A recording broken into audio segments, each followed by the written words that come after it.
Mas existe algum ritual de sociabilidade que seja próprio da instituição? Como a gente vê, por exemplo, na Academia Brasileira de Letras, o chá dos mercados, Não, etc. não, Alguma coisa nesse não há sentido? um ritual de sociabilidade, há um ritual vamos dizer, de descanso, né? Para uma sessão, vão todos para a sala de lanche, tomam um lanche, acabou o lanche, volta tudo para a sessão, acabou, é só. E nesse lanche não há Senta do espaço lado, não, aqui conversa um assunto, hoje, mas depois está do outro lado, às vezes levanta, sai. As conversas são absolutamente impessoais. Tem piadas, anedotas, fazem críticas, coisa normal, né?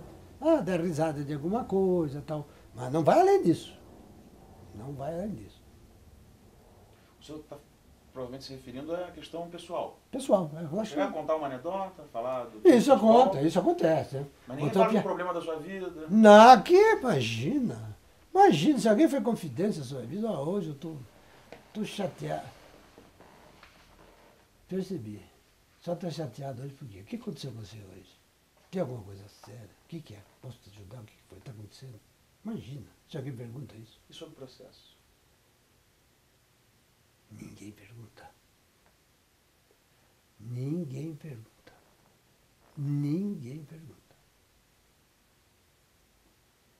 O que você pensa disso?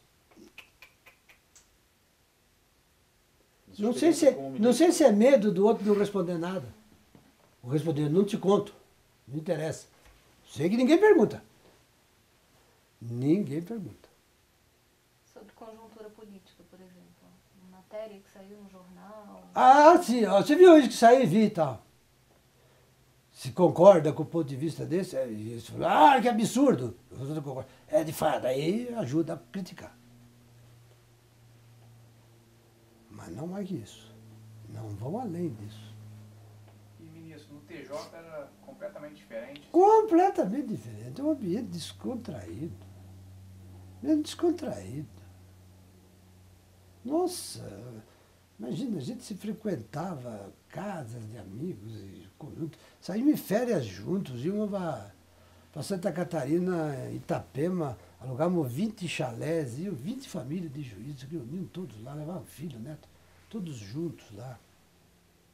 ministro, então no TJ de São Paulo, Associação, se reúne, tem festa, vão, fala. e por lá o senhor fez amigos, não fez desafetos, no Supremo foi o contrário ou não chegou a ser o contrário? O senhor não fez Não, amigos não, e não, fez não, desafetos? não fez desafetos. Nunca fiz. Eu, pelo menos, pessoalmente, não acho que tenha feito nenhum desafeto. Provavelmente, como ninguém é obrigado a gostar de todo mundo, provavelmente nem todos me apreciem do mesmo modo, do mesmo nível, a mesma coisa e tal.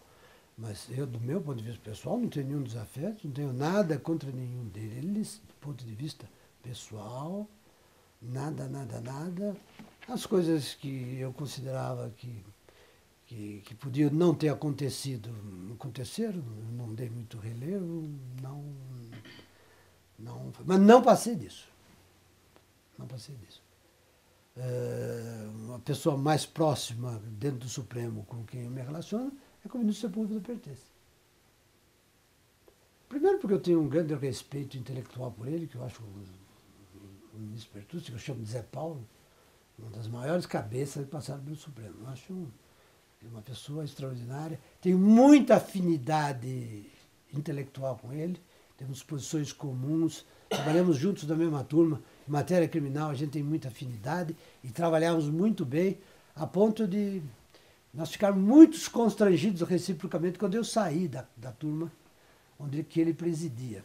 Eu fui lá dizer para ele, porque eu tive um motivo pessoal que estava saindo. Falei, Zé, eu vou embora, eu vou para outra turma por causa disso, disso, disso.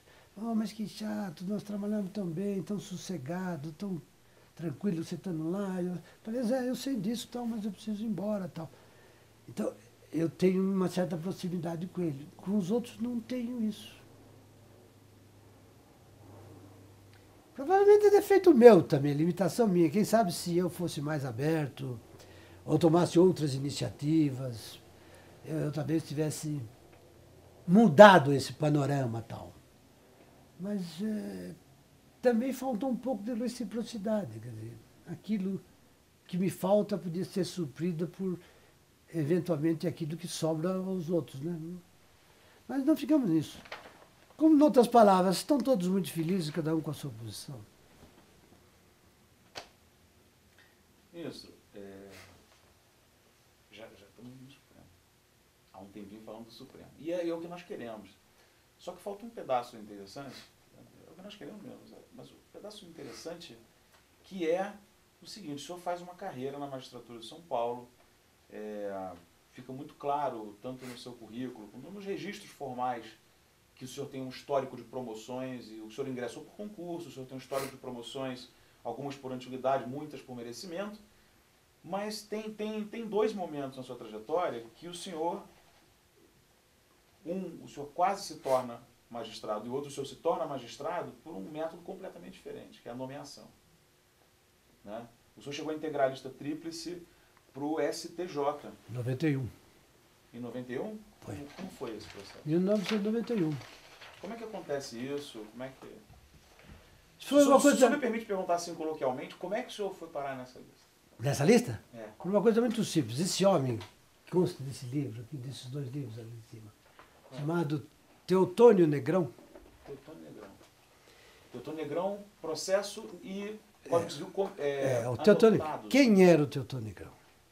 Teotônio Negrão foi o melhor advogado da área civil que já apareceu no estado de São Paulo. E o homem mais respeitado como tal no estado de São Paulo e fora do estado de São Paulo. Sobretudo no STJ. Olha a importância que teve esse advogado, ele é falecido. Ele era reconhecidíssimo no STJ, porque ele era um advogado extraordinário. No estado de São Paulo, nenhum outro advogado na área civil atingiu o grau de prestígio merecido que o Teotônio Negrão teve. E esse prestígio dele significava uma alta consideração para as opiniões dele, não apenas na área jurídica, mas fora da área jurídica.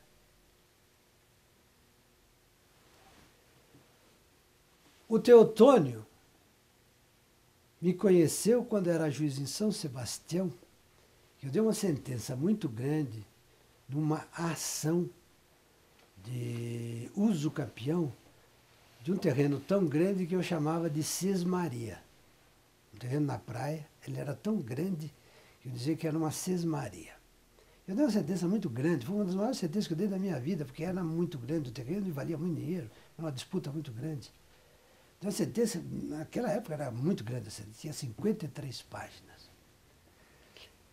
Essa sentença foi ao tribunal, e como uma das partes tinha sido citada por editais, o relator do processo nomeou Teotônio Negrão como curador ad lide desse citado por editais. E o Teotônio pegou a minha sentença, deu um bruto parecer, elogiando muito a sentença e tal. E a sentença acabou sendo confirmada nas decisões, tal. Mas aquilo marcou muito o Teotônio, porque ele jamais esqueceu disso. Quando eu vim para São Paulo promovido, uma vez o Teotônio foi falar comigo. Falou: eu conheço o senhor pelo trabalho que eu vi no São tal, que achei que o senhor fosse uma pessoa com 30 anos a mais do que o senhor tem. Um elogio respeitável e tal. A partir dali, o Teotônio, eu criei uma relação com ele. Não era no início uma amizade profunda, criei uma relação.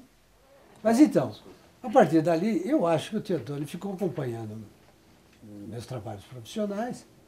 Afinal, ele era um advogado militante, famoso, mas militante no fórum. Eu era juiz substituto, foi o primeiro juiz substituto na capital, rodava lá por todas as varas do Fórum João Mendes Júnior, devia decisões minhas toda hora e tal.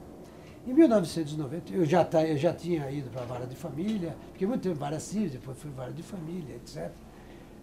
E eu tinha passado pelo Tribunal de Alçada, onde muito recurso, Estava no Tribunal de Justiça, já estava no Tribunal de Justiça, muitos anos depois. Quando surgiu uma vaga no STJ, o que acontece quando surge uma vaga? Os tribunais de desembargador, os tribunais estaduais todos têm interesse que um membro do tribunal seja indicado. O Teodoro Negrão veio falar comigo se eu não queria ir para o STJ. Eu ficaria até muito honrado, né, de ir para o STJ, mas eu não conheço ninguém. Falou, o problema de conhecer não é problema. Eu quero saber se você quer ir ou não ir. É óbvio que eu quero, isso é uma honra ir para o Superior Tribunal de Justiça. É uma honra.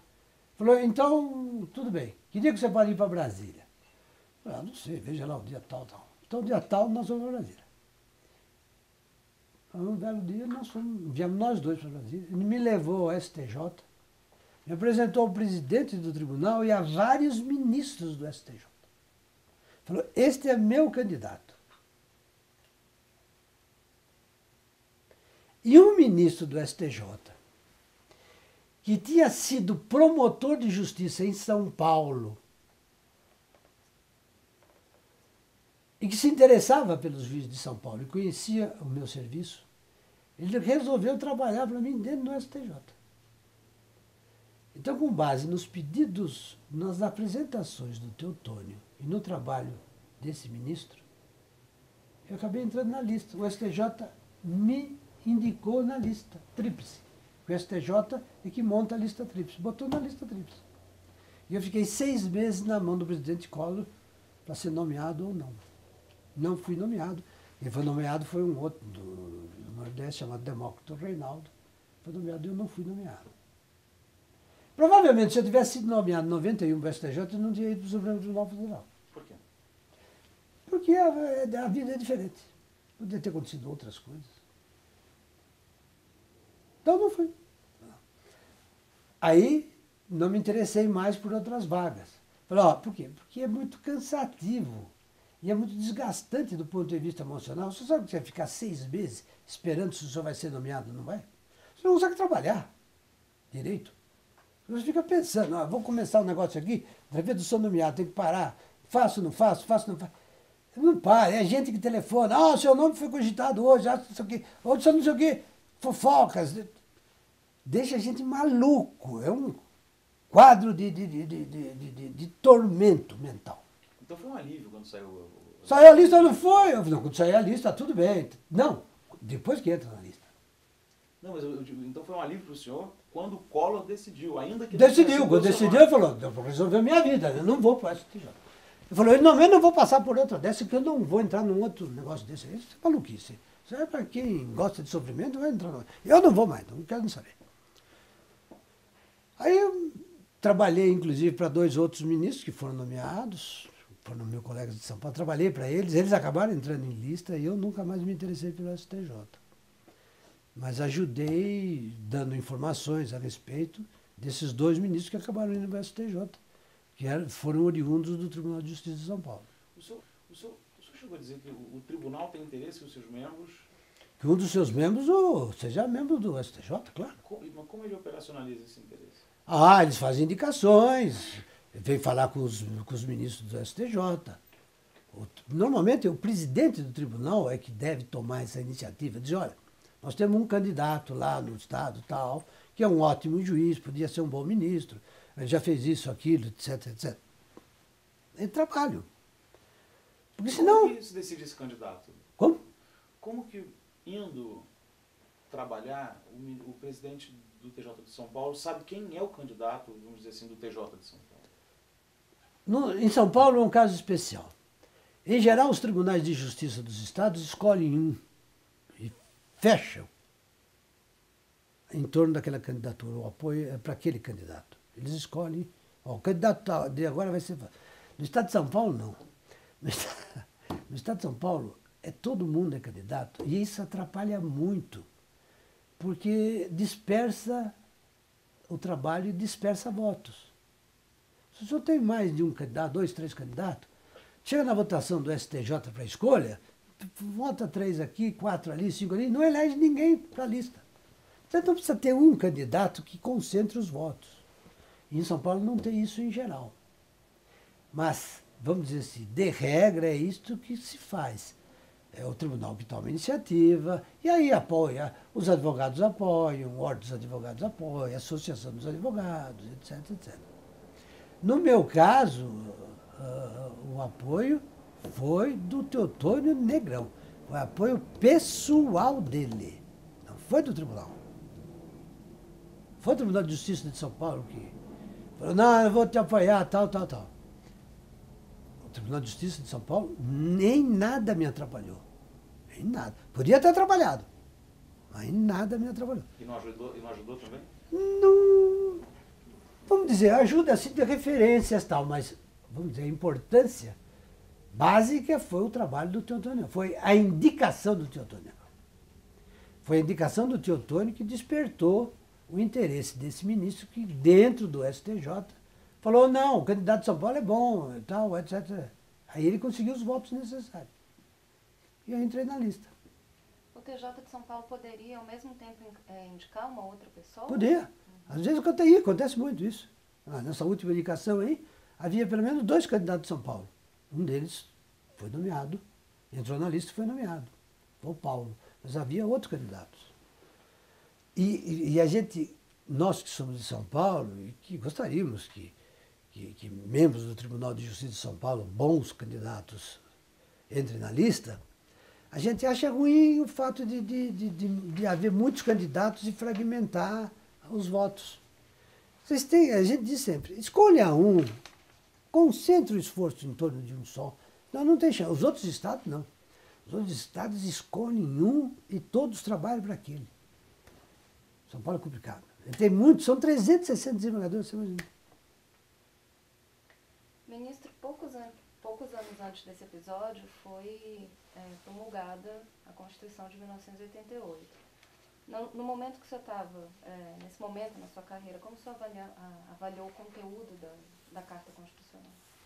Bom, a Carta Constitucional foi saudada primeiro como uma mudança fundamental dos regimes, de um regime autoritário para um regime democrático. Só isso já valeria a carta em si.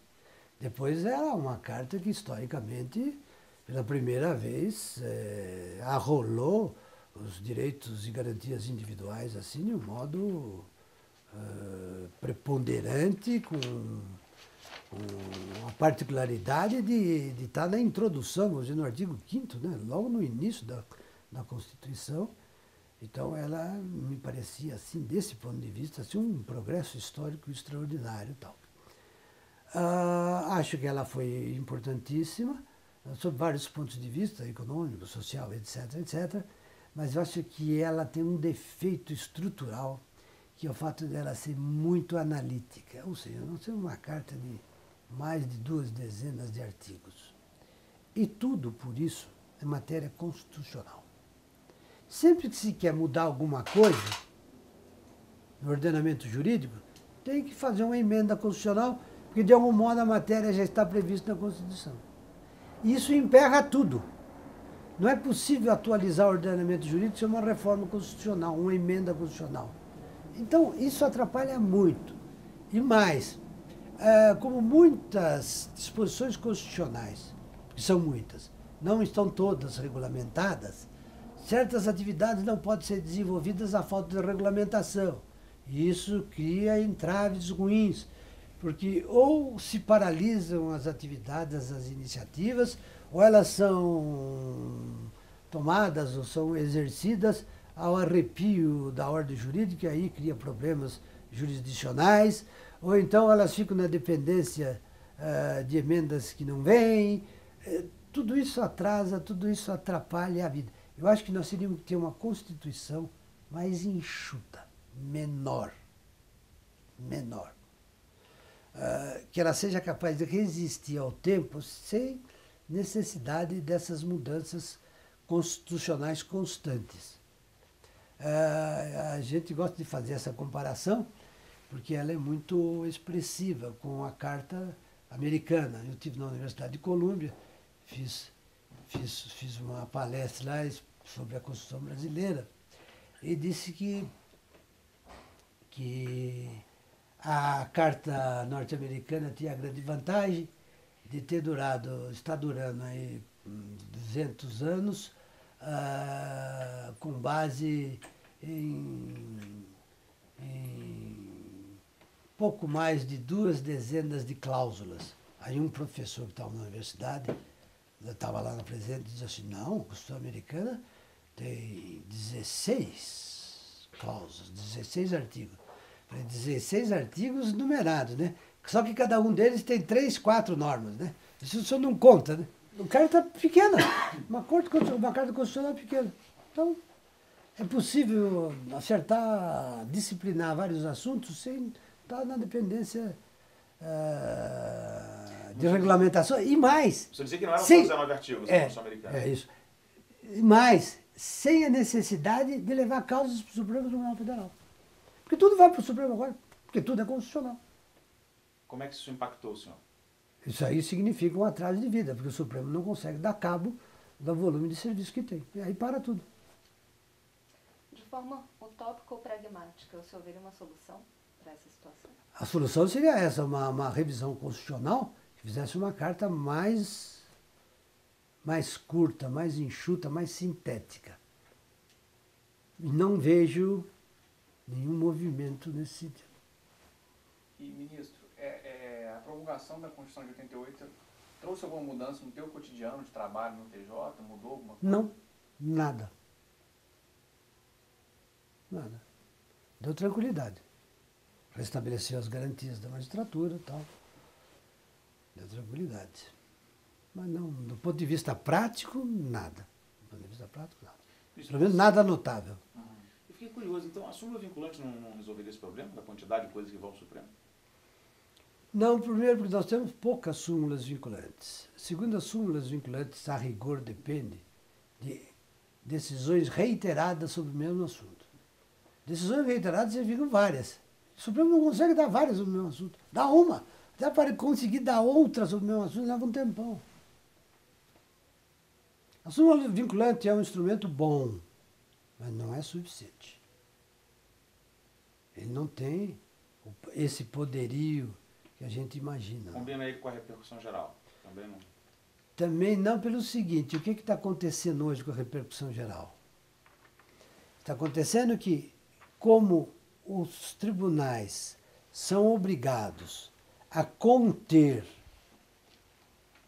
no local os processos cujos temas são os mesmos de repercussão geral, então fica tudo estocado nos tribunais locais. E no Supremo há 550 temas de repercussão geral para serem julgados. O que significa? Que atrás de cada um desses temas, existem nos tribunais locais milhares de processos parados. E o Supremo Tribunal Federal não consegue. Por que não consegue? Primeiro não consegue pelo volume de serviço. Atualmente não consegue por causa desse julgamento que se prolonga, não termina. Os 550 temas estão lá. Isso se refere ao mensalão? É. E não dá para julgar, porque tem que ser julgado pelo plenário. A repercussão geral é do plenário. O plenário não pode se reunir para julgar outra coisa, porque tem que ficar julgando isso. E depois, não são 10 temas, são 550 temas. É muita coisa. Cada sessão, o senhor não julga 1, 2, 3, 4, 5 processos. Às vezes julga um só, ou nem termina um. Então, para exaurir 550 temas de repercussão geral, eu não faço ideia do tempo necessário, mas provavelmente mais de ano, pelo menos. Pelo menos. E isso aí, do ponto de vista da repercussão prática, significa o quê? Que a repercussão geral está entravada. Piorou, então. Não digo que piorou, porque antes era a mesma coisa. Ficavam lá os processos estocados, sem ser julgados, porque havia tanta coisa, julgava outros. Agora, claro, que à medida em que esses temas forem sendo julgados, aí sim, vão sendo decididos todos esses processos que estão parados lá. Mas há tribunais que reclamam do fato de não ter lugar para acumular mais processos que estão parados, por causa da repercussão geral.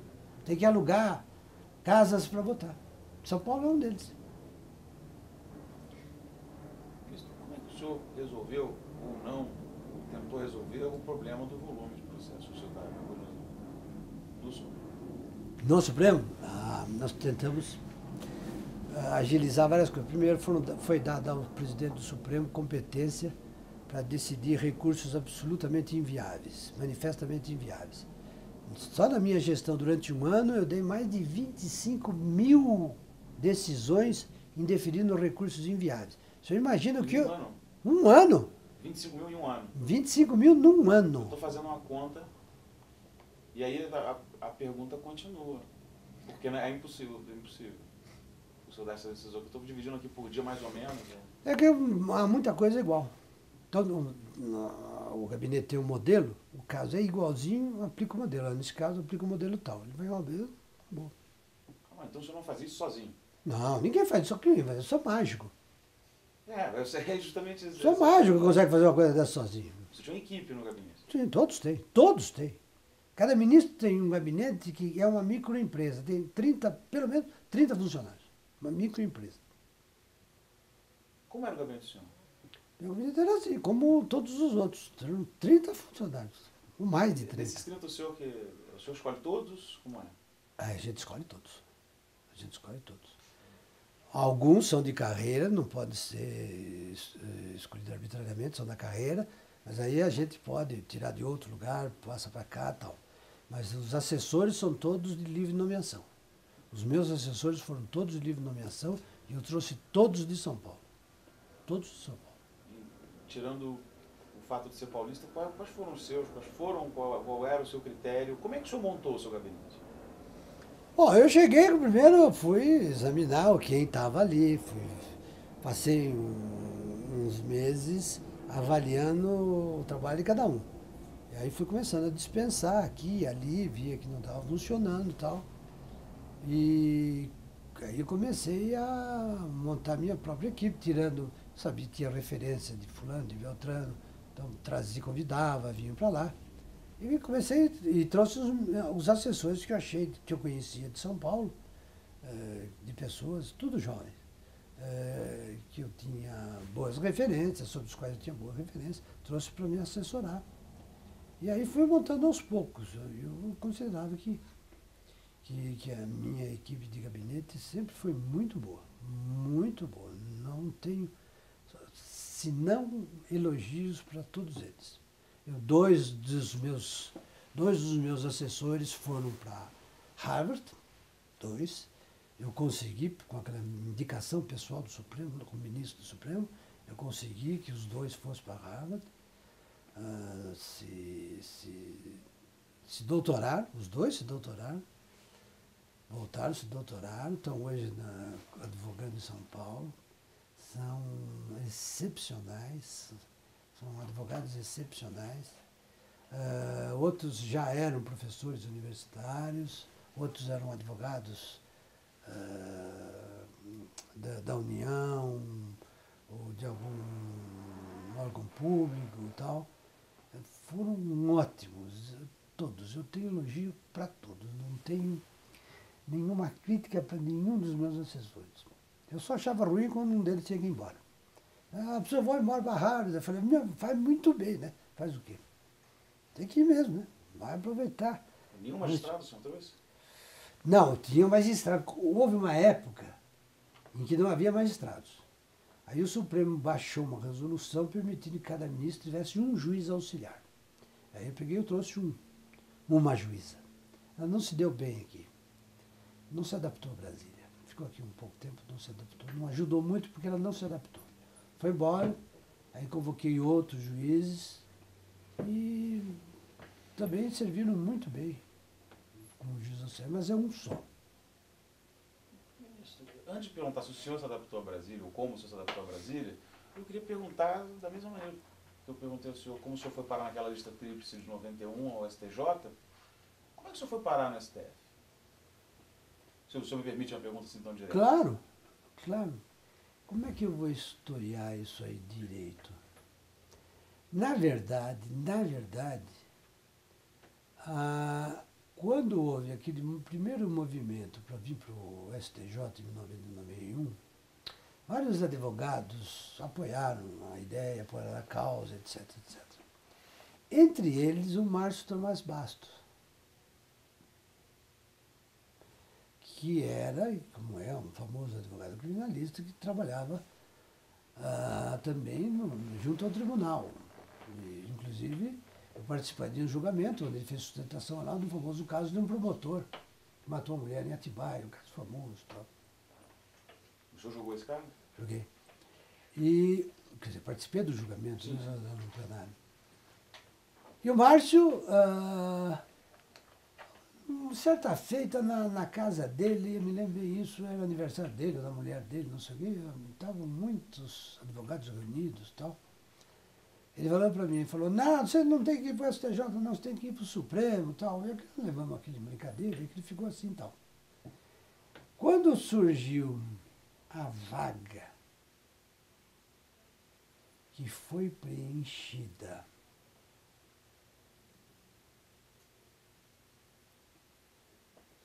eu agora não me recordo, mas acho que foi da ministra Ellen. Acho que foi da ministra Ellen, a vaga da ministra Ellen. Não me lembro a data. O Márcio falou, você quer ir para o Supremo? Eu falei, óbvio, que é o juiz que não quer ir para o Supremo? Todo juiz quer ir para o Supremo, nem o juiz que não quer ir para o Supremo. Falou, então vamos trabalhar para você para ir para o Supremo e tal. Aí ele começou a articular um trabalho na área dele, com os conhecidos deles, etc. e tal. Mas aí nós recebemos logo uma notícia de que o presidente da República já tinha escolhido um candidato e falou, e é uma mulher. Não se sabia quem era. Falou, vocês não vão ter muita chance dessa vez, não. Tem um candidato escolhido e é uma mulher. E era mesmo, foi a Ellen, a ministra Ellen e tal. Mas ficou o trabalho. Depois houve outra vaga seguinte, se não me falha a memória, acho que do ministro Gilmar. Ministro Gilmar. Nós estamos falando ainda, então, dos anos 90. A ministra Ellen foi em 2000 e o ministro Gilmar em 2002. Exatamente, 2000. Ah.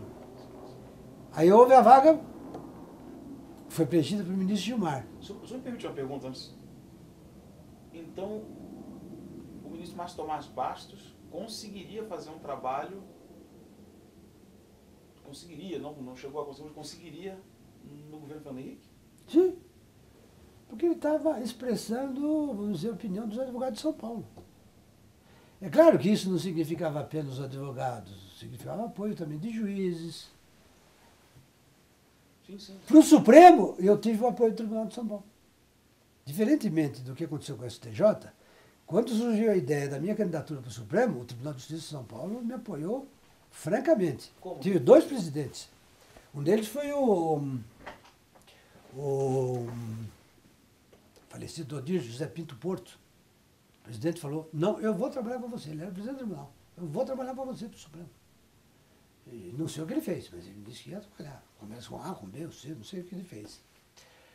Depois, um outro presidente do tribunal falou, não, eu vou capitanear a sua campanha. Ele assumiu como presidente do tribunal a campanha da candidatura para o Supremo. Então, era uma somatória. O Márcio tinha encabeçado, tinha puxado, mas ele tinha também o apoio de outros advogados. Era um movimento grande em São Paulo e tal. Mas também não adiantou nada, porque o presidente nomeou o Gilmar, que era advogado-geral da União na época. Tal. Também ficamos sem chance. Quando apareceram as 3 vagas. Quando apareceram as 3 vagas, as esperanças cresceram, porque eram 3 possibilidades, né? E aí nós tínhamos o quê? O Márcio Tomás Bastos no Ministério da Justiça.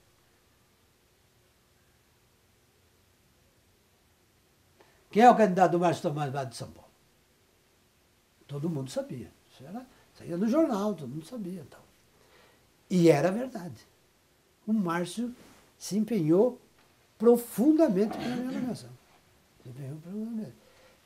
Eu tinha um outro adversário, não era adversário, mas outro concorrente de São Paulo, que era um juiz, que era apoiado por outros ministros do governo do PT. Mas o Márcio Tomás Bastos resolveu bancar. E parece, isso a gente não sabe porque não presenciou, é muito diz que a gente não é capaz de dizer se isso seja verdade ou não, mas é o que consta. que o presidente da República teria chegado um dia e teria dito, olha, o A e B já estão escolhidos, agora de São Paulo, que está essa confusão aí, o ministro Tomás Bastos e outro ministro aí, que cada um tem o seu candidato, vocês resolvem me dizer quem é. E o Márcio Tomás Bastos, isso é o que comenta. E que eu não acho que seja mentira, não que seja impossível. E que o Márcio teria dito, ou nomeia ele, ou nomeia o Peluso, ou eu peço demissão do Ministério. Consta. Eu sei que fui nomeado. É verdade que eu tive apoio de outras forças importantes, que a gente acredita também que significava apoio valioso no contexto. Por exemplo, o cardeal Dom Paulo Evaristo Arnes fez uma carta para o Lula. Isso eu sei porque isto é verdade. Isto eu sei. Porque o padre que levou a carta, que trouxe a carta brasileira, me contou. Ele fez uma carta para o presidente da República, dizendo que o candidato dele era o desembargador Varela. O senhor? É. Por que ele fez? Primeiro porque ele me conhecia. Ele sabia das minhas relações pessoais com o pessoal da igreja, me conhecia, enfim, de certo modo ele confiava em mim e achou que era um bom candidato. Nunca fui perguntar por ele por que ele teria dele, mas eu imagino que fosse isso. E ele fez essa carta. Isto é verdade. Não sei qual teria sido a força dessa carta dele, mas... E aí foram se somando, porque há coisas que... O presidente do Tribunal de São Paulo esteve aqui 2 ou 3 vezes aqui no Para Palácio. esse fim. Para esse fim. Então, esse episódio desconhecido, saía de São Paulo, ele saía. Mas eu vou lá a Brasília, vai comigo, fulano, Beltrano, Ciclano, tá. Vinha aí, ficaram aí no gabinete aí do Márcio, falaram com o Márcio, falaram com mais não sei quem aí, no Palácio do Planalto e tal. Não, São Paulo faz questão do candidatura do Peluso, insistido, papapá. Outro episódio verdadeiro, isto é verdadeiro também, porque a pessoa que estava junto testemunhou e confirmou, o ministro José Paulo Pertence, José Paulo, esteve com o presidente da República lá como é que chama aquele negócio lá que o Figueiredo gostava de ir? Granja do Torto. Estive na Granja do Torto uma noite, junto com o presidente Lula, e estavam discutindo negócio de nomes e tal, e o Zé Paulo falou, olha, fulano de tal, é um outro ministro que foi nomeado depois, falou, não é um bom candidato, mas o Supremo Tribunal Federal está esperando o Peluso. Ele falou, o Supremo Tribunal Federal está esperando o Peluso. Por quê? Porque as minhas referências no Supremo eram do José Celso de Mello, que me conhecia. José Celso de Mello foi meu promotor. Trabalhou comigo na promotoria. Me conhecia. Então conhecia todo o meu trabalho. Provavelmente o José Celso deve ter passado uma ideia. Falou, olha, vai ser uma boa aquisição no Supremo, vai ajudar e tal. E o Zé Paulo teria dito, olha, o Supremo Tribunal Federal está esperando pelo a nomeação dele. Também não sei qual é a força, mas enfim, soma. Houve outras pessoas que se empenharam, houve políticos que se empenharam. Até pessoal do PSDB. Até pessoal do PSDB fez campanha, que não tinha nada a ver, né, com o governo. Mas, enfim, nunca escondeu que era o candidato deles também. Então tudo isso foi somando. Mas parece que foi decisivo mesmo, foi a participação do ministro Márcio Tomás Bastos. E só para a gente historiar isso, o senhor o conheceu como? Quem? O ministro Márcio Tomás Bastos. Eu conheci no exercício da advocacia. Por o senhor ser desembargador em São Paulo e ele advogado? Era juiz, não, era juiz. Conheci o Márcio quando era juiz. Não era juiz, o Márcio era advogado em São Paulo.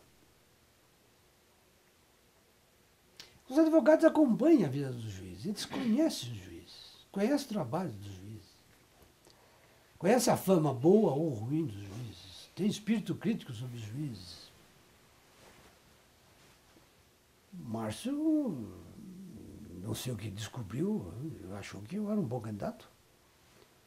Não seria eu que ia dizer para ele, não, Márcio, eu não sou um bom candidato. Se queria apoiar, tudo bem, né? Me senti honrado. E mais, naquela época, o Márcio, que tinha sido presidente da Ordem dos Advogados do Brasil, não tinha tanta força assim. Mas era um sujeito empenhadíssimo. Como é que eu podia imaginar que o Márcio, muitos anos depois, acabasse sendo, 3 anos depois, né? 3 anos depois, acabasse sendo ministro da Justiça do presidente Lula. Como é que eu podia imaginar um negócio? Nem imaginava, né? 3 anos depois da indicação da coisa, mas anos antes, jamais ia imaginar que o Márcio entrasse em política. Até porque era um advogado que nunca manifestou interesse em fazer política partidária. A gente sabia que ele era aficionado do PT, mas nunca fez política partidária, não imaginava nada. Por um golpe de sorte, dessas coisas que a gente não sabe explicar, ele veio parar num cargo chave na indicação, que era ser ministro da Justiça.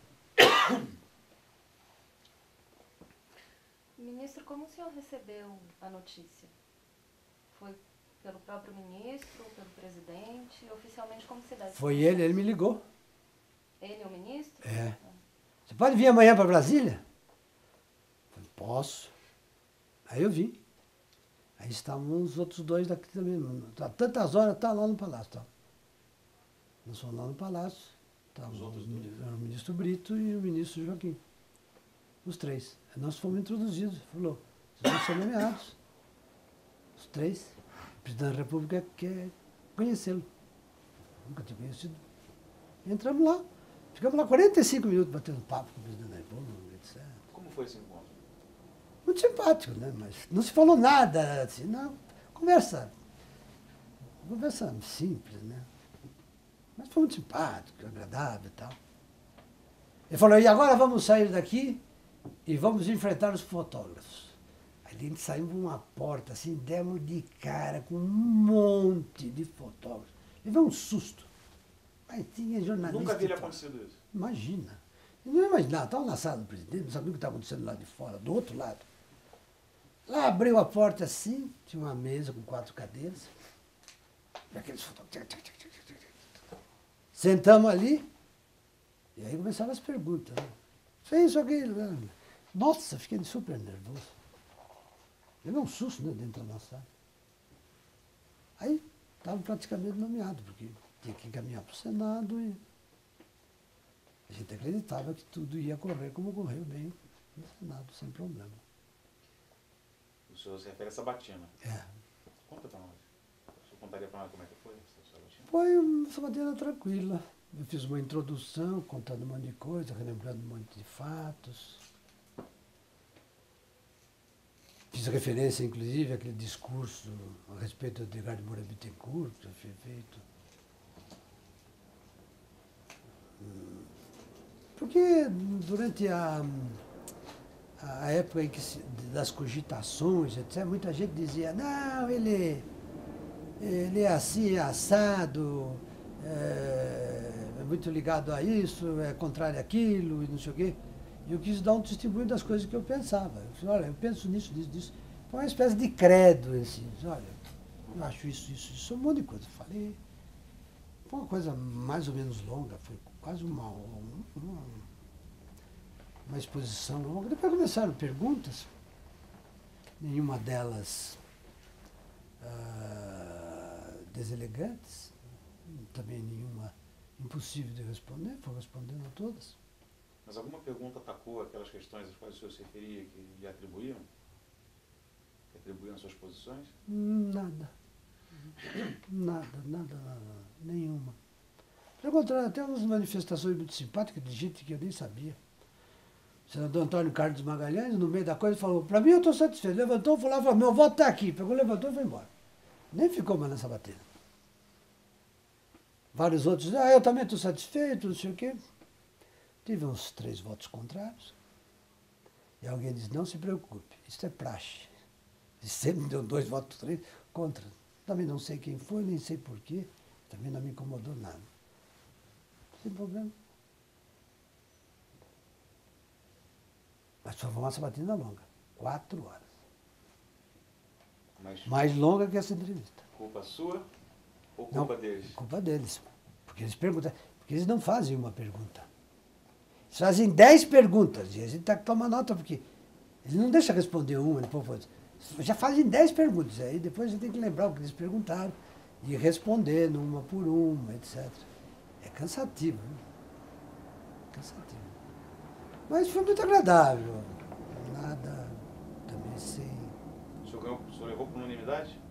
Nada. Tive voto contra, falei, tive os 3 votos contra. Como foi o seu primeiro dia de trabalho como ministro? Sabe que eu não lembro? Não lembro. Não lembro. Não lembro como é que foi meu primeiro dia de trabalho. Não lembro. Não sei. Não lembro, não lembro. A posse. Pois foi muito interessante, porque veio muita gente que eu não via há muitos anos. E aí é muito emocionante rever pessoas queridas que a gente não via há muito tempo. Isso foi muito bom. E só que tinha uma situação desagradável, porque uma semana antes da posse, uma semana antes, exatamente, eu estava no Tribunal de Justiça de São Paulo resolvendo uns problemas, e eu tinha acordado às 7 horas da manhã com uma dor aqui. E às 17 horas essa dor não tinha parado. Doía muito. Estava no tribunal, falei, eu vou embora para casa. E essa dor está me incomodando muito. Liguei para um desembargador aposentado, que é meu amigo Alberto Silva Franco. Tinha um compromisso com ele. Falei, Alberto, eu não vou poder ir, rapaz, eu estou com uma dor aqui desde as 7 horas da manhã. Está me incomodando muito aqui, não passou o dia inteiro. Vou para casa. Ele falou, não, não vai para casa não, vai lá na minha médica agora, a Silvia. Eu não vou, são 5 horas da tarde. Não, é aqui pertinho do Hospital Sírio-Libanês, você vai lá. Eu não vou. Não, vai sim, tá. Então tá bom, me dá o endereço, eu fui lá. A nossa médica, aí, um monte de gente de amigos. Ela falou, está com uma crise ai, meu Deus do céu,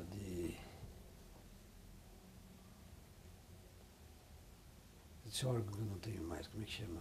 Apendicite? Não. Vesícula. Está com uma crise violenta de vesícula. Você não vai para casa. Só era 6 horas da tarde. Eu falei, o quê? Não vai para casa. Ela fica a 2 quadras do Hospital Sírio-Libanês. Daqui você vai para o hospital. Eu falei, não, não vou. Vai, se você não vai para casa, não vou te deixar para casa de jeito nenhum. Falei, então tá bom, fui para casa. Aí fui para o hospital. Fui para o hospital, ela chamou o Raul Kutaiti, que é meu amigo. Ele falou para mim, você tem 2 alternativas. Ou 7 de hoje ou 7 de amanhã. Você tem que ser operado. Eu falei, por quê? Ele falou, você está com uma crise violenta, você não vai aguentar, isso aí é perigosíssimo, nós temos que te operar. Eu falei, mas então você me dá alternativa, eu quero 7 de hoje. Aí liguei para minha mulher. Onde você está? Eu falei, estou no hospital, mas fique calma. O que está acontecendo? Eu falei, estou com uma crise aqui de vesícula que vou ser operado agora. Ah, eu vou para aí. Eu falei, pode vir, porque vou ser operado. Fui operado de vesícula. Daí, um dia e meio depois, eu saí e tal. E aí, na fila de cumprimentos, tem uma hora que eu não aguentava mais ficar em pé. Eu falei, ó, para um pouco de cumprimentar, eu vou sentar lá dentro uns 20 minutos, porque eu não aguento mais. Estou recém-operado, não vou mais. Aí sentei numa cadeira e fiquei uns 20 minutos. Tanta gente havia para cumprimentar. Também eram convidados de 3 ministros, né? Veio gente do Brasil inteiro. De Minas, do Norte, São Paulo. A fila não acabava mais. Foi a única coisa assim, desagradável na posse. E o senhor convida as pessoas? Ah, a gente convida. O Supremo Cerimonial do Supremo quer saber, além das autoridades que eles convidam oficialmente, quem o senhor gostaria de convidar? E aí a gente passa a relação das pessoas que a gente acha que mereciam consideração de serem convidadas, tal. E aí, pô, não, né? Vai lembrando e vai botando, né? E muitos vão, né? E muitos vão. E como foi a recepção por parte dos outros ministros? Muito boa. Muito boa. Muito boa. Ótima. Foi uma recepção muito boa. Me receberam muito bem, me senti acolhido, sem nenhuma reserva, sem nada. A impressão que me deu realmente é que eles estavam me esperando. Não foi uma surpresa. Ou pelo menos não foi a contragosto deles. Foi muito bom. Não tenho nada de me queixar, não. A única coisa, mas isso revela, um certo modo, uma ritualística que me chamou a atenção, que foi no primeiro dia de sessão, quando acabou a primeira parte, nós fomos tomar lanche. Um ministro dos mais velhos, uma mesa assim comprida, chamou aos três. Falou, olha, Peluso senta aqui, você senta ali e o Joaquim senta aqui. E aquela cadeira que fica vazia ali é sempre de visita. Falei, o quê? Tem lugar? Ele falou, tem lugar, aqui é assim. Tudo numerado, todo lugar. Você não pode sentar no outro lugar. Falei, tá bom, tudo bem. Isso durou até a presidência do ministro Nelson Jubim. Sabe o que ele fez? Botou uma mesa redonda.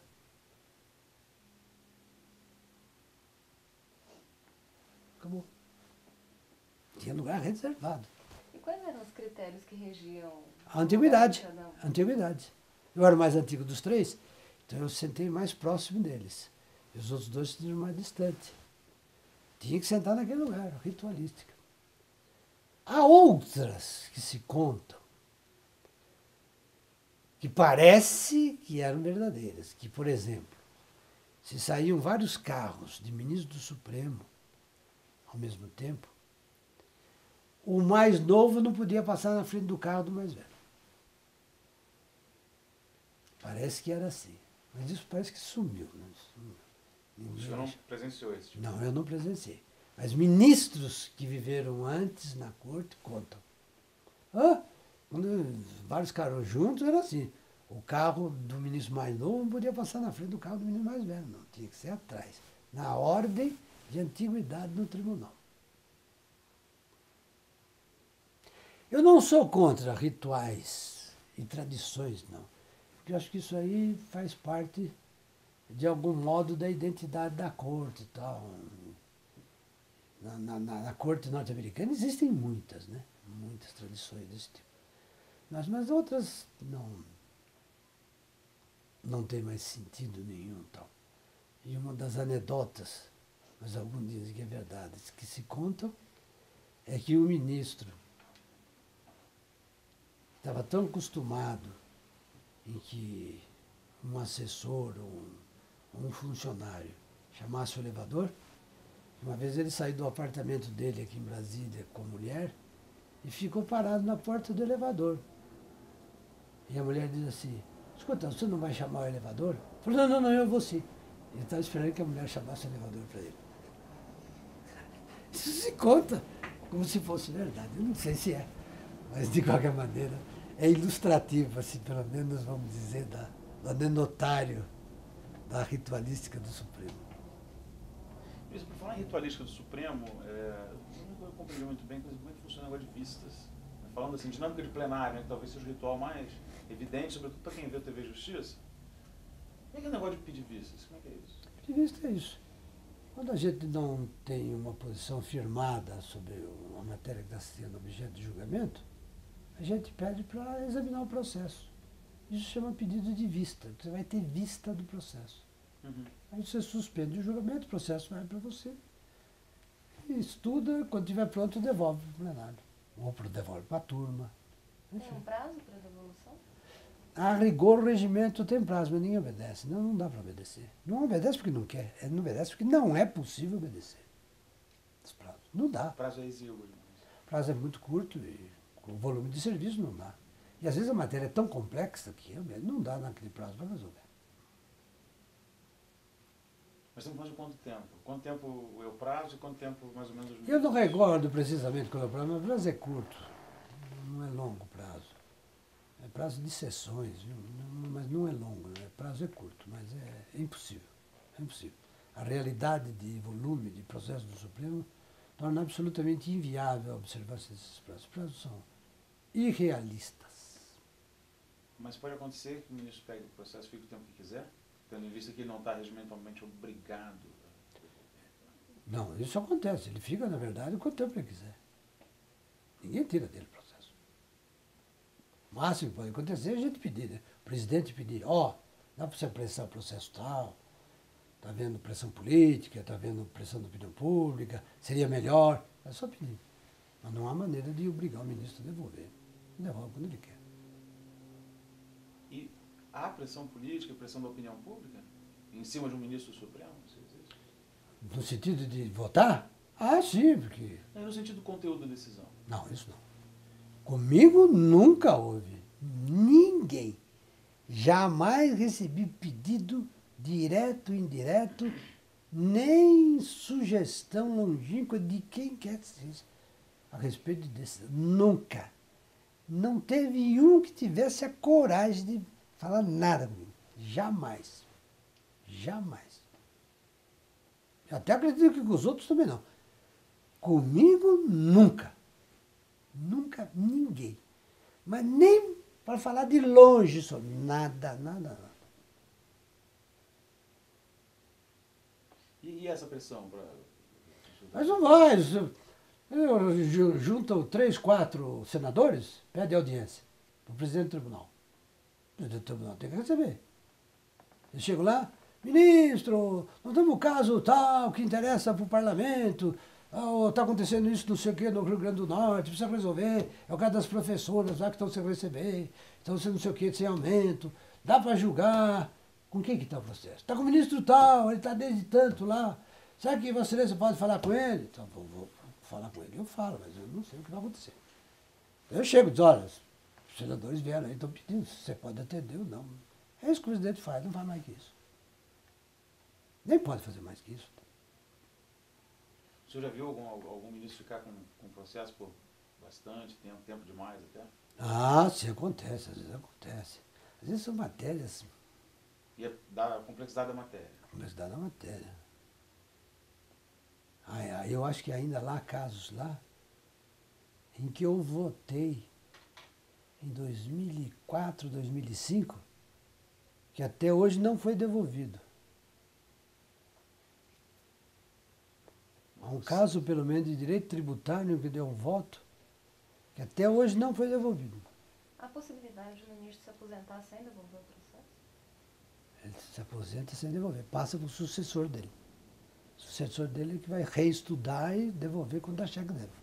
Mas 7 anos estudando o processo, pode ocorrer mesmo uma matéria completa desse ponto? Não significa necessariamente que ele esteja estudando, provavelmente ele não está conseguindo estudar aquilo lá, porque tem muitos outros casos que estão ocupando o tempo dele. Né? Mas não que ele levou 7 anos para estudar aquele caso. Ele provavelmente não deu voto ainda, porque é uma questão de prioridade, porque o ministro tem que... É um problema difícil, viu? Porque ele tem que estabelecer prioridade do material que ele tem lá acumulado, né, para julgar. Então, como é que faz? Quais são os critérios que se adotam? Vou levar em conta interesse de grupo de pessoas, interesses políticos, interesses econômicos, interesses pessoais. O que vai guiar o ministro na escolha dentro daquela multidão de processos? Cada um tem os seus critérios, né? Às vezes uma questão tributária ele pode não achar tão importante como outros casos que ele tem. Então ele dá preferência para os outros casos e que ele fica para trás. É assim. É uma situação insolúvel por causa vamos dizer assim, da imensidão de volume dos processos que o ministro tem, que é uma coisa desumana, inimaginável, inimaginável. Até o ministro Sepúlveda pertence dizer que é verdade isso. Né? A gente pode até achar que é anedota, porque o ministro Pertence, ele gosta muito, ele é muito espirituoso.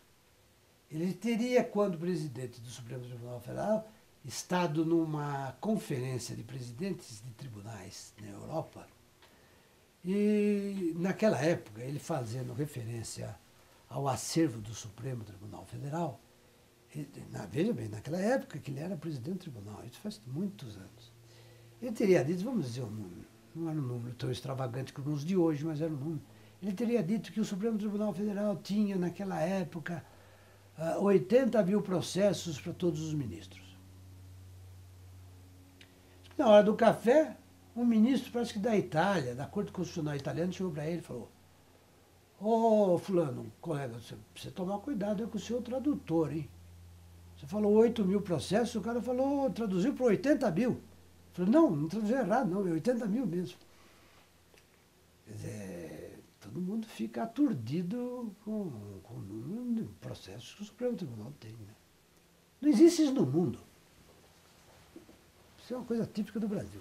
Os assessores existem? Mas não tem assessor que dê cabo. Cada ministro tem 10, 12 mil processos. Como é que faz? E processo complicado, não é processo simples. Como faz? É isso que eu disse para o senhor. Cada um elege os seus critérios de prioridade e vai fazendo aqueles que acha mais importantes. Não há outra coisa para fazer. Pode, em certas circunstâncias, o próprio tribunal acordar a necessidade de julgar determinadas causas. Vocês podem. Olha, vamos nos reunir aqui, vamos achar que o processo tal pode ser julgado antes. Tá? Que é o relator, fulano e tal. Será que dá para você trazer isso mais cedo e tal? Isso pode acontecer. Mas não é usual. Né? Não é usual. Fora disso, é uma coisa inimaginável. Inimaginável. Por isso que o Supremo Tribunal Federal, nesse ponto de vista, é uma presa, é refém de uma montanha de processos. Ministro, qual a sua opinião com relação aos processos que são enviados para os arquivos do Poder Judiciário?